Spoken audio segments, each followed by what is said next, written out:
रिश्ते तोड़ देना बहुत आसान है और उन्हें निभाना बेहद मुश्किल। और हम कई बार बड़ी ही आसानी से ये आसान रास्ता चुन लेते हैं। तेरा दर्द, तेरी मौजूदगी तुझसे ज़्यादा मुझे महसूस होती है। हेलो एवरीवन, मैं अपूर्वा। आई होप आपको ये लव स्टोरी अच्छी लग रही होगी। तो स्टार्ट करते हैं आज इस कहानी का 5th एपिसोड। गंगा आईआईटी से बल्लभगढ़ वापस आ चुकी थी। 2 दिन बीत चुके थे पर सागर की कोई खबर नहीं थी। वो बहुत टेंशन में थी। यहाँ रजत भी उसकी ये हालत देखकर बहुत परेशान थे और वो ये डिसाइड करते हैं कि वो मुंबई जाएंगे गंगा को लेकर सागर के बारे में पता करने, और दोनों मुंबई के लिए निकल जाते हैं। करीब 24 घंटों का ये सफर गंगा के लिए काटना मुश्किल था। एक एक पल जैसे एक एक अरसे की तरह लग रहा था। रास्ते में उसकी तबीयत भी बिगड़ गई थी और आखिरकार दोनों मुंबई पहुंचते हैं। As Sagar belonged to a very rich and so-called reputed family, it was not difficult to track his address. और जब दोनों उस एड्रेस पर पहुंचते हैं तो देखते हैं कि वहां नेम प्लेट पर साकेत अरोड़ा लिखा हुआ है। वॉचमैन से पूछते हैं तो वो बताता है कि साकेत सागर के फादर हैं।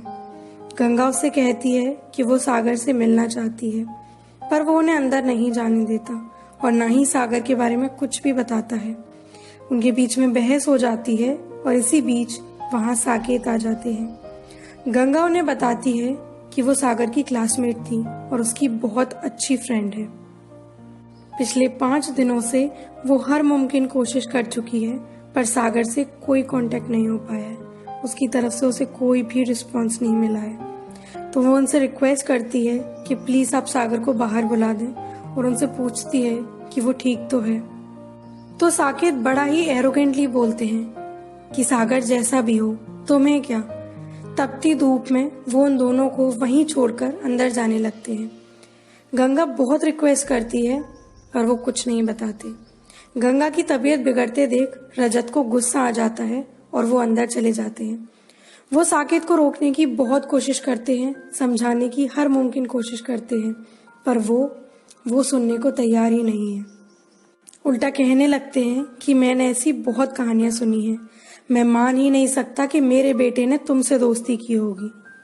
तुम्हें कोई आइडिया भी है हमारे स्टेटस और रेप्यूटेशन का? तुम छोटे शहर के लोग अमीरों को फंसाना बहुत अच्छे से जानते हो। इतने में सागर की माँ भी वहां आ जाती है। गंगा उनसे कहती है, आंटी मैं गंगा, आप तो मुझे पहचानते हो ना। आप ये लॉकेट देखो, ये सागर ने ही मुझे दिया था।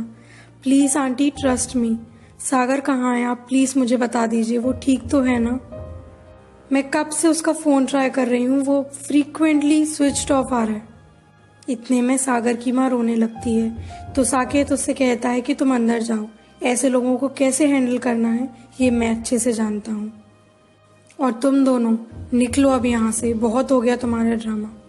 गंगा उससे फिर रिक्वेस्ट करती है कि वो उसे बता दे कि सागर कहाँ है, पर साकेत अपने पैसे और पावर के नशे में इस कदर चूर है कि वो किसी की कोई बात नहीं सुनता और उनसे और गुस्से में बोलता है वहां से निकल जाने के लिए।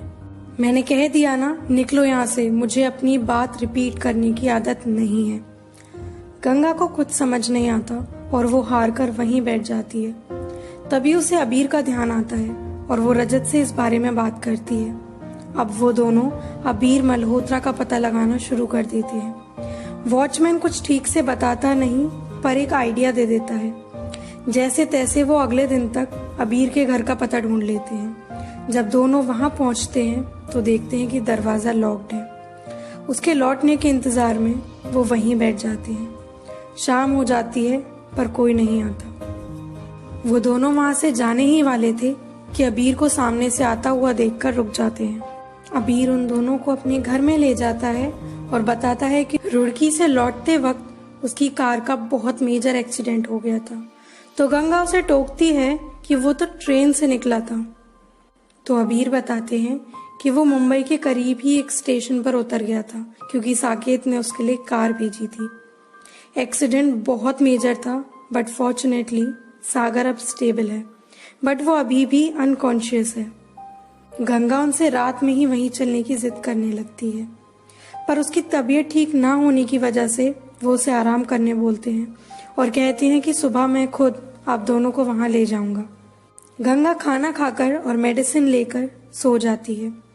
रजत अबीर को बताते हैं कि वो लोग सागर के घर गए थे और किस तरह साकेत अरोड़ा ने उनको इंसल्ट करके वहां से निकाल दिया। और वो नॉर्मल कैजुअल बातें करते हैं और अबीर को उनकी वो कॉन्वोकेशन वाली अधूरी मुलाकात याद आती है।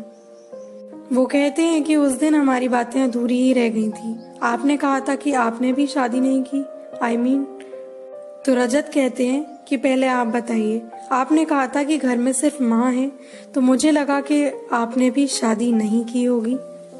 तो अबीर कहते हैं कि आपको बिल्कुल सही लगा। एक्चुअली मुझे शादी करनी ही नहीं थी। जब मैं महज 2 साल का था तो मेरे पिता, जो कि आर्मी में थे, शहीद हो गए थे। मुझे अंदाजा भी नहीं था कि मेरी जिंदगी में कितना बड़ा बदलाव आया था। माँ ने अकेले ही मेरी परवरिश की और वो चाहती थी कि पापा की तरह मैं भी देश की सेवा करूं। तो बस वो हमेशा मुझसे शादी के लिए जिद करती रहती थी, पर मैं डिसाइड कर चुका था कि मुझे शादी नहीं करनी है। अब आप बताओ। तो रजत कहते हैं, मैं तो अनाथ था, कुछ दोस्त थे और कोई नहीं। और फिर एक दिन मुझे जीने की वजह मिल गई, गंगा के रूप में। बात 1999 की है, जब मैं एक ट्राइबल एरिया में फंस गया था और रहने के लिए एक ठिकाना तलाश रहा था, और तभी मुझे गंगा मिली। वो अबीर को पूरा किस्सा बताते हैं कि गंगा उन्हें किस हालत में मिली थी और कैसे उसकी माँ, जिसका नाम शामली बताया जा रहा था, उसने सुसाइड की थी। और वहां पर कोई भी, यहाँ तक कि खुद शामली के पिता भी गंगा को अपनाने को तैयार नहीं थे। जैसे ही रजत ने ये पूरा वाकया सुनाया, अबीर बर्स्ट इनटू टीयर्स। वो बहुत बुरी तरह से रोने लगे और रजत के बहुत पूछने पर बस इतना ही बोल पाए कि गंगा उनकी और शामली की बेटी है। आखिर 21 साल पहले क्या हुआ था, अबीर शामली से कैसे मिले, जानेंगे नेक्स्ट एपिसोड में। कमेंट सेक्शन में अपने सजेशंस और फीडबैक देना मत भूलिएगा। स्टोरी अच्छी लग रही हो तो प्लीज़ लाइक कीजिए, शेयर कीजिए और चैनल को सब्सक्राइब कीजिए। Thank you very much. God bless you all.